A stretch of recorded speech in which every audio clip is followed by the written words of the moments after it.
বুদ্ধদেব ভট্টাচার্য প্রয়াত, সিপিএম নেতা এবং প্রাক্তন মুখ্যমন্ত্রী পশ্চিমবঙ্গের।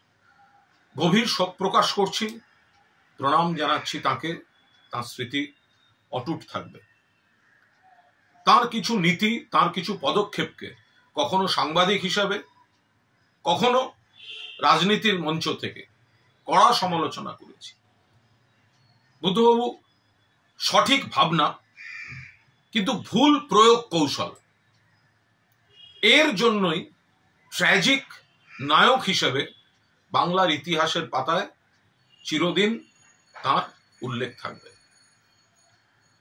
পাশাপাশি বলবো, সাংবাদিক হিসেবে তার যা স্নেহ প্রশ্রয় পেয়েছি, আমি কৃতজ্ঞ। যতবার চেয়েছি একান্ত সাক্ষাৎকার,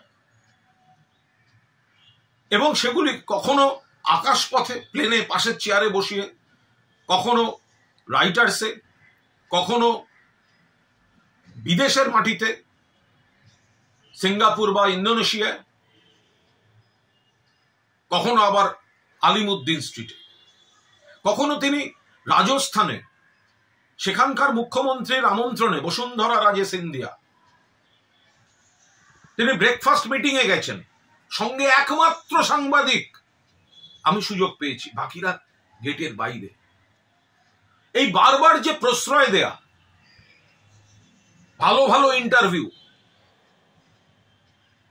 সব থেকে যেটা উল্লেখ করার মতো, বুদ্ধবাবু জানতেন আমি সিপিএম সমর্থক নই। আমি অতীতে কংগ্রেসের ছাত্র পরিষদ, ছাত্র রাজনীতি করেছি। পরবর্তীকালে আমি মমতা বন্দ্যোপাধ্যায়ের রাজনীতির অনুরাগী। ফলে সেটা জানার পরেও সাংবাদিক হিসেবে তিনি যে প্রশ্রয় আমায় দিয়েছেন, কখনো অনুরোধ করেছি, আমাদের প্রতিষ্ঠানের কর্ণধার হোটেল তাজ বেঙ্গলে একটা চিত্র প্রদর্শনী করছে, একবার যেতে হবে, যাব না। শেষ পর্যন্ত এসছেন, স্নেহ করেছেন, প্রশ্রয় দিয়েছেন। ফলে এরম একটা পরিস্থিতিতে দাঁড়িয়ে সাংবাদিক হিসেবে তার যে পৃষ্ঠপোষকতা পেয়েছি, এটা বলে শেষ করা যাবে না। অনেক অনেক অনেক ঘটনা আছে, এভাবে বলা যায় না।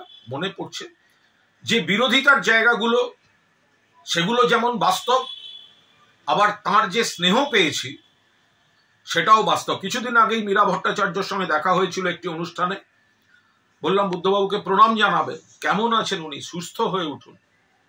আমার একটা বই বেরিয়েছে, তাতে বিভিন্ন রাজনৈতিক নেতা যাদের কাছ থেকে দেখেছি তাদের নিয়ে, বুদ্ধবাবুকে নিয়ে একটি চ্যাপ্টার আছে, বইটাও পাঠিয়েছিলাম। ফলে বুদ্ধদেব ভট্টাচার্যের প্রতি প্রণাম রইল।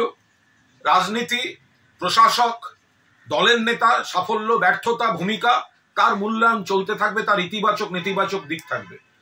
কিন্তু আমি একজন সাধারণ সামান্য সাংবাদিক, তাকে তিনি যেভাবে বারবার বারবার সহযোগিতা করেছেন, প্রশ্রয় দিয়েছেন, আমি তার জন্য, তার প্রতি কৃতজ্ঞতা আমার চিরকাল থাকবে। বুদ্ধবাবু যেখানেই থাকুন, ভালো থাকুন, শান্তিতে থাকুন, চির শান্তিতে থাকুন।